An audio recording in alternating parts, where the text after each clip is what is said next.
Hey everybody, Cameron from Audi C7 owners. On today's video, I'm going to show you how to remove the front seats of your Audi C7. This might come in handy if you want to swap out your OEM seats for some really cool S6 wingbacks or something like that, or maybe you just want to remove them and get a good detail going on with your carpet down there if you've spilled a drink or something. So if you need to learn how to do this, stick around and I'll show you how.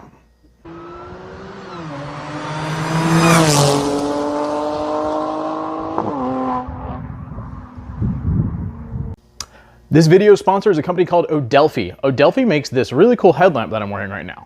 This has a bright LED strip that goes across the front that has a bright mode and a not so bright mode. It has a cool little control box on the side that has a spotlight built into it that also has a bright and a dim mode. And the really cool thing about this is you can have this enabled to where it's motion activated. So if you've got your hands covered in oil and you don't want to touch your headlamp, you just wave your hand next to it once you enable that mode. So I think it's really cool. They sent these out to me for free, full disclosure, did not pay for these. I've been using this one for about a month. I got to say, I really like it. It's come in extremely handy working in the garage as a hands-free light, and it provides a ton of light. So as we film this video, I'm going to be using this during the DIY, and anytime you can see some light, it's coming from this headlamp. So if you want to purchase one for yourself, I think they're about $30, and I'm sure they're going to have a Black Friday sale coming up, but there'll be a link in the description below for you to check it out. Tools you need for this job: a pick and an M10 triple square. That is it. That's all you need to remove your seats. If you don't have an M10 triple square, you can use an 8mm hex key and a bind. This will fit into the bolts of the seat frame very securely, but just use extreme caution that you don't strip those out because that would be bad news. But if you can help it, try and get the M10 triple square to do it right. The first step to doing anything in regards to removing your seat is you want to lift your seat all the way up, as far up as you can, because you need room to be able to get in and access the bolts. And as it moves up, it's going to move forward a little bit. That's just naturally how it works. And then we're going to work on the front bolts first, so we're going to push it all the way back. The reason I'm removing my seat is because this seat feels loose. It feels like it's almost getting disconnected from the base a little bit. It kind of rocks a little bit. And on top of that, I'm taking my car in to get worked on. They're going to take apart the center console, and I just want to make sure it's nice and clean for the shop working on it. After you get the car all the way up, you're going to use this right angle pick, and you're going to come in here to this little clip. You're just going to kind of push it forward to get a little bit of room in it, and then you're going to get in here and just lift up and pop that off. You're going to do that on both sides. There's that little cover on both sides. And then once you've done that, you can get your triple square in here, make sure it's nice and secure, and you can start to loosen the front triple square bolts. So I'm going to go ahead and remove those on both sides, and then I'll show you what to do on the back of the car, or the back of the seat. Yeah. Now we are at the back of the seat. I've already pushed it all the way forward. It's already all the way up. And the good thing about this is it gives you enough room that if you have an impact gun, you can use an impact gun to get at these. So we're gonna go ahead and just remove these. There's no covers or anything on these. So we'll watch the camera, Cameron. We'll get these out. And then we'll move on to the next step.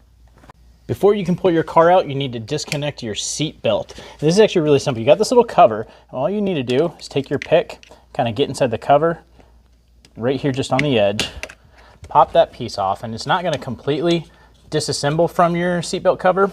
You're gonna have to do it on both sides, so you just need to pull it over and get the other side. But that will now slide up the seatbelt, and then you've got a little, I don't know how you describe it. This basically, it's like a little metal tab. And so when you push it down like this, take your pick and just push it out, like pull it towards you, towards the side of the car. And then once you do that, that's gonna release a little metal tab that's in there. And you just slide it down and off. And then that pulls up out of the way. Now we can start to lean the chair back and disconnect some of the electrical connectors. Caution: before proceeding to the next step and trying to remove your electrical connectors, go disable your battery. Go disconnect it, because your seats have side airbags, and if you don't disconnect your battery, you could run the risk of triggering those airbags when you unplug them and plug them back in, or just causing a mess up in the module more than likely. So just play it safe, go disconnect your battery before you move on to this next step. I've disconnected my battery, but another thing I did was, before I disconnected it, was I backed my seat up on the rail to where it's pretty much centered with the rail again. It's not all the way forward. So this is going to allow us to tip the seat back without hitting the steering wheel, so that we can get in here and access the wiring harness, which you can see there. So you can see the wiring harness coming in and underneath, and it's got this little cover here. This cover just pops out real simple. You can get it and move it to the side. And you can kind of see here that the wiring harness comes into this little clip that holds it in, and then you've got multiple connections here. This clip has two little pins, and you just push them in on both sides, and that'll release it to where the wire is free. And then you can start to remove the electrical connections, and these are pretty standard, just connections where you just push the pins in, except for the yellow one. The yellow one has a black locking tab, so use your your pick to lift it up, and then you can remove it. So we have now completely disconnected the seat from the car. Now it's time to work it out of here without scratching your interior all to hell and back, and without damaging anything. I just wanted to give you guys a closer look at the yellow locking tab. It's just like pretty much any other locking tab. It won't let you lock it without putting it back into the car. Yeah, you just take your pick, put it in here, pull it up, that'll pull that pin up, and then you can press it and remove it from the wiring module. So this is the best camera angle that I think I can get to show you how I'm going to maneuver the seat out. Basically, I'm going to turn it on its side in a sense and bring it out of the front driver's side door. Just be really careful that you take your time here and you don't scratch anything on the interior of the car or your door card. Definitely just take your time. The seat is heavy, but you should be able to maneuver it out. So I'm going to set the microphone right here. Hopefully you guys can still hear me as I'm talking this out.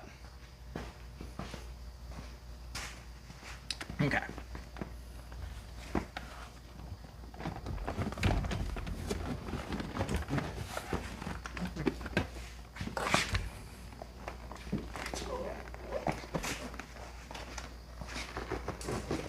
All right, we got the front driver's side seat out. As you can see, it's disgusting from years of debris accumulating underneath the seat where the vacuum doesn't really get to it. There's a good amount of stains on the side of the center dash and in the carpet there, obviously from a previous owner and not myself. But I'm gonna get in here and shampoo this. That's why I'm taking the seat out, because my car has to go to a shop to replace the control module, which is the airbag control module, which is located somewhere under there from my rear end collision. If you're gonna shampoo in here, make sure you stuff a rag around this to protect all these control module plugs, whatever you want to call them. Don't let any water get into these. That would be bad if you messed up the system doing that. But yeah, let me spin this camera around real quick. Everything goes back in the exact way that you took it out.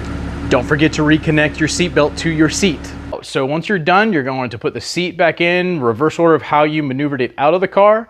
You will get it set in where you need to, but make sure you plug everything in together and be real careful not to put your battery back on or connect your battery again until you get all of those wiring harnesses for each seat plugged back into the car. Just don't take a chance messing with the airbag module. But yeah, if you have any questions about this DIY, leave them in the comments below. Check out our sponsors link in the description if you're interested in grabbing one of these headlamps. I really do love it. It's so simple to use and it keeps my hands free. But yeah, let me know what you guys want to see on future DIYs and I'll see what I can bring you. We're about to hit 10,000 subscribers, which is insane. And I can't wait to do this big giveaway I've got planned for it. So if you're not subscribed, make sure you hit the subscribe button, get the alerts, all that jazz if you like what I'm bringing to the channel. We'll see you on the next video.